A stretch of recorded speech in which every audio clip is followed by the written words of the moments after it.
Hello दोस्तों, welcome back to my channel. स्वागत है आपका एक नए वीडियो में। आज की इस वीडियो में हम बात करने वाले हैं मुख्यमंत्री खेल ज्ञानोत्सव 2025 के बारे में। अभी शिक्षा विभाग की तरफ से ये पत्र जारी हुआ है जिसमें खेल ज्ञानोत्सव मनाने की बात कही गई है। तो चलिए जानते हैं इस पत्र में कि और क्या क्या कहा गया है और जानते हैं कि खेल ज्ञानोत्सव के अंदर क्या कुछ होने वाला है। खेल छात्रों के शारीरिक और मानसिक विकास में महत्वपूर्ण भूमिका निभाती है। खेल पर आधारित क्विज प्रतियोगिताएं विभिन्न खेल एवं संबद्ध विषयों में ज्ञान बढ़ाती है। स्पोर्ट्स क्विज छात्रों को दिलचस्प तथ्यों को जानने का अवसर देती है, जैसे कि प्रसिद्ध खेलों की उत्पत्ति, महान खिलाड़ियों की उपलब्धियां, विभिन्न खेलों में स्थापित रिकॉर्ड और खेलों के नियम आदि। खेल प्रश्नोत्तरी प्रतियोगिता में भाग लेकर छात्र न तो केवल अपने तथ्यों के ज्ञान का परीक्षण करते हैं, बल्कि वह जानकारी का विश्लेषण करने और कनेक्शन बनाने की क्षमता को भी परिष्कृत करते हैं। यह मानसिक अभ्यास छात्रों में शैक्षणिक समस्या समाधान और निर्णय निर्माण के मामलों में उपयोगी कौशल को विकसित करता है। तो ये खेल ज्ञानोत्सव जो है स्पोर्ट्स क्विज और छात्रों में दिलचस्पी पैदा करने के लिए खेल के प्रति, ताकि वो खेल में बढ़ चढ़ के हिस्सा लें, तो इस प्रतियोगिता को करवाया जा रहा है ताकि छात्रों में खेल के प्रति एक अलग प्रकार की रुचि देखने को मिले। तो इसमें छात्रों में शैक्षणिक समस्या का समाधान भी हो जाएगा और कुछ अच्छे खिलाड़ी भी इस खेल ज्ञानोत्सव के माध्यम से निकलकर सामने आएंगे। तो आगे मुख्यमंत्री खेल ज्ञानोत्सव के बारे में और भी जानकारी। बिहार के स्कूली छात्रों के बीच मित्रवत प्रतिस्पर्धा की भावना को बढ़ावा देने और राज्य स्तर से लेकर विश्व स्तर के खेलों के बारे में महत्वपूर्ण जानकारी प्राप्त करने का अवसर प्रदान करने के उद्देश्य से बिहार राज्य खेल प्राधिकरण BSSA द्वारा मुख्यमंत्री खेल ज्ञानोत्सव 2025 आयोजित की जा रही है। प्रतियोगिता हेतु योग्यता। अब इस प्रतियोगिता में भाग लेने के लिए आपका क्वालिफिकेशन और योग्यता क्या होनी चाहिए, उसके बारे में ये डिटेल्स दिया गया है। बिहार के सभी निजी एवं सरकारी स्कूल के छात्र प्रतियोगिता में भाग ले सकते हैं। इसका मतलब ये है कि प्राइवेट और सरकारी किसी भी स्कूल के छात्र इस प्रतियोगिता में भाग ले सकते हैं। मुख्यमंत्री खेल ज्ञानोत्सव में कक्षा 6 से 12 के छात्र भाग ले सकते हैं। 6 से 12 तक के बच्चों को पार्टिसिपेट करने का मौका दिया गया है। जिन छात्रों ने वर्ष 2025 में 12वीं की परीक्षा दी है, वे भी इस प्रतियोगिता में भाग लेने योग्य हैं। यानी कि इस साल जो 12 का एग्ज़ाम दे चुके हैं और रिजल्ट का वेट कर रहे हैं, वो भी इस प्रतियोगिता में पार्टिसिपेट कर सकते हैं। प्रत्येक टीम में अधिकतम 2 छात्र होंगे। एक टीम में 2 छात्र हो सकते हैं। दोनों प्रतिभागियों का एक ही स्कूल के छात्र होना अनिवार्य है। अलग-अलग स्कूल के छात्र एक टीम में नहीं हो सकते। एक ही स्कूल के दोनों छात्र होने चाहिए। टीम के दोनों प्रतिभागी एक ही कक्षा अथवा अलग-अलग कक्षा के छात्र हो सकते हैं। यानी कि ऐसा ज़रूरी नहीं है कि एक ही क्लास के दोनों छात्र हों। एक स्कूल के होने चाहिए, लेकिन अलग-अलग क्लास के स्टूडेंट हो सकते हैं एक टीम के अंदर। मुख्यमंत्री खेल ज्ञानोत्सव के चरण। अलग-अलग फेजेज़ में, अलग-अलग चरण में ये प्रतियोगिता खेली जाएगी। तो पहला चरण है जिला स्तरीय, यानी कि जिला स्तर पे ये गेम का आयोजन होगा। यह प्रतियोगिता 3 चरणों में आयोजित की जाएगी।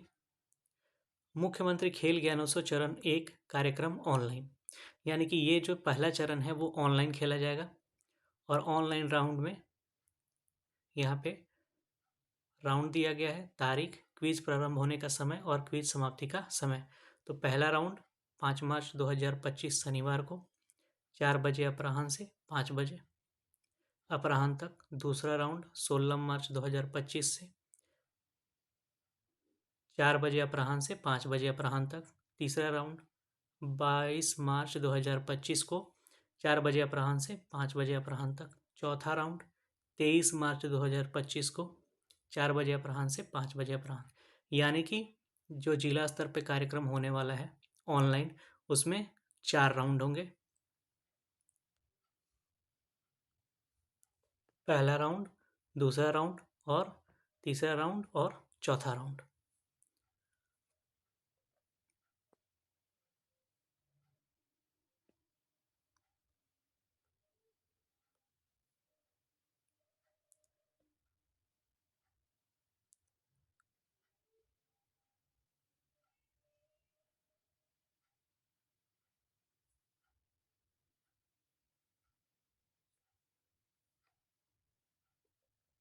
मुख्यमंत्री खेल ज्ञानोत्सव चरण 2 कार्यक्रम ऑफलाइन, और जो दूसरा चरण है वो ऑफलाइन होगा।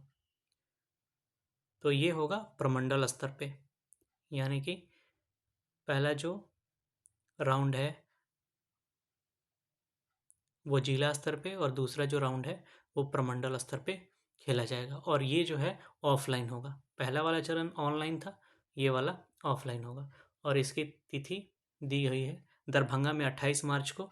लिखित परीक्षा है इसके अंदर, ऑन स्टेज राउंड है, यानी कि 2 तरीके से ये प्रतियोगिता खेली जाएगी प्रमंडल स्तर पे। पहला लिखित परीक्षा 10:30 से 11:30 तक, और दूसरा 11:45 से 12:15 तक। तो दरभंगा में 28 मार्च को, तिरहुत में 29 मार्च को, सारण में 30 मार्च को, भागलपुर में 5 अप्रैल को, मुंगेर में 6 अप्रैल को, कोसी में 9 अप्रैल को, पूर्णिया में 10 अप्रैल को, और मगध में 12 अप्रैल को, और पटना में 13 अप्रैल को। तो इन सारे जगहों पे ये क्विज प्रतियोगिता आयोजित की जाएगी, और सब में 2-2 राउंड होंगे, एक लिखित परीक्षा और ऑन स्टेज राउंड। जो भी टीम इसमें पार्टिसिपेट करेगी और आगे के राउंड के लिए जाएगी, तो अगला राउंड मुख्यमंत्री खेल ज्ञानोत्सव चरण 3 अंतिम चरण होगा, और कार्यक्रम होगा ये पटना में 14 अप्रैल 2025 को। लिखित परीक्षा 10:30 अपराह्न से 11:30 पूर्वाह्न तक, और ऑन स्टेज राउंड 11:45 पूर्वाह्न से 12:45 अपराह्न तक। अब इस खेल में पार्टिसिपेट करने के लिए रजिस्ट्रेशन की भी ज़रूरत पड़ेगी। तो ये रजिस्ट्रेशन कैसे होगा उसके लिए इसमें बताया गया है।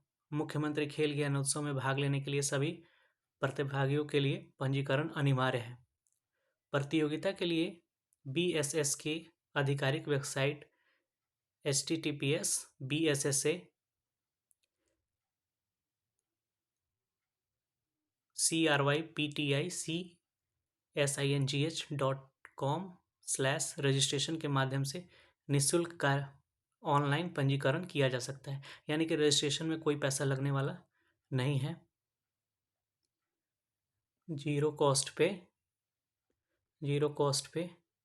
रजिस्ट्रेशन होने वाला है। उपरोक्त लिंक के अलावा किसी भी माध्यम से प्रतिभागी द्वारा किया गया आवेदन अमान्य होगा, यानी कि ऑफलाइन आवेदन इसमें एक्सेप्ट नहीं किया जाएगा। जो भी करना है आपको ऑनलाइन करना है। पंजीकरण के दौरान टीम के दोनों सदस्यों की जानकारी एक ही फॉर्म में समर्पित करना अनिवार्य है, यानी कि जो टीम आप बना रहे हो 2 प्लेयर का, तो उन दोनों का डिटेल जो है एक ही रजिस्ट्रेशन के अंदर करना है, यानी कि एक इंडिविजुअल टीम का आप रजिस्ट्रेशन करोगे, ना कि एक प्लेयर का। पंजीकरण करते समय निम्न सूचनाएं दस्तावेज फॉर्म में देनी होगी। अब ये है दोनों प्रतिभागियों के नाम, यहाँ पे दोनों प्रतिभागियों के स्कूल एवं कक्षा का नाम, दोनों प्रतिभागियों के माता पिता का नाम, दोनों प्रतिभागियों के मोबाइल नंबर एवं ईमेल आईडी, दोनों प्रतिभागियों के आधार नंबर, और दोनों प्रतिभागियों के फोटो आपको देने होंगे। उसके बाद प्रत्येक फोटो JPG फॉर्मेट में होना चाहिए। एक प्रतिभागी एक ही टीम में अपना पंजीकरण करवा सकता है। ऐसा नहीं है कि अगर किसी ने एक टीम में अपना रजिस्ट्रेशन करवाया है और वो चाहता है कि वो दूसरे टीम में रजिस्ट्रेशन करवाए, तो ऐसा नहीं होगा। एक स्कूल से 2, 3, 4, 5 टीमें बन सकती हैं, लेकिन उसमें स्टूडेंट जो हैं वो अलग अलग होने चाहिए। ऐसा नहीं है कि एक टीम का प्लेयर दूसरे टीम में फिर से पार्टिसिपेट कर ले, तो ऐसा नहीं होना चाहिए। ऑनलाइन पंजीकरण के बाद टीम के दोनों सदस्यों को पंजीकृत ईमेल आईडी पर यूजर नेम और पासवर्ड भेजा जाएगा, यानी कि जो ईमेल आईडी आपने रजिस्ट्रेशन के समय दी है उस पर आपको यूज़र आईडी और पासवर्ड रिसीव हो जाएगा।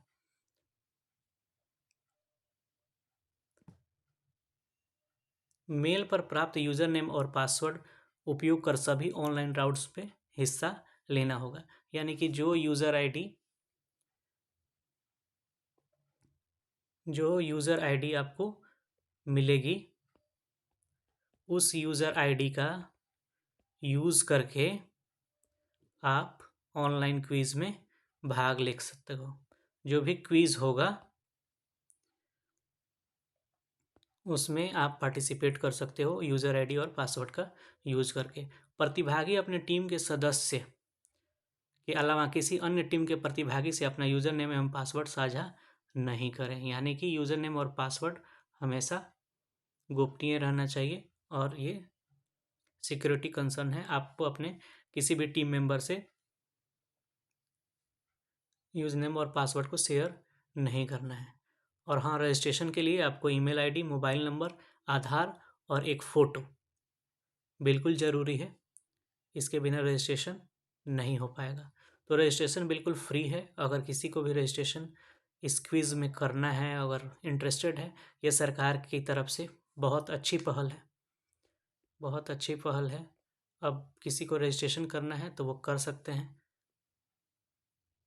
क्योंकि ये बहुत अच्छा इनिशिएटिव है सरकार की तरफ से। खेल के प्रति छात्रों की रुचि को बढ़ावा देने का एक बहुत ही अच्छा माध्यम है क्विज करवाना। तो जिनको भी पार्टिसिपेट करना है वो रजिस्ट्रेशन कर सकते हैं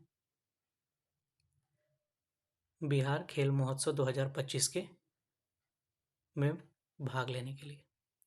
अगर ये न्यूज़ आपको अच्छी लगी है तो वीडियो को लाइक करें और चैनल को सब्सक्राइब करें। Thanks for watching.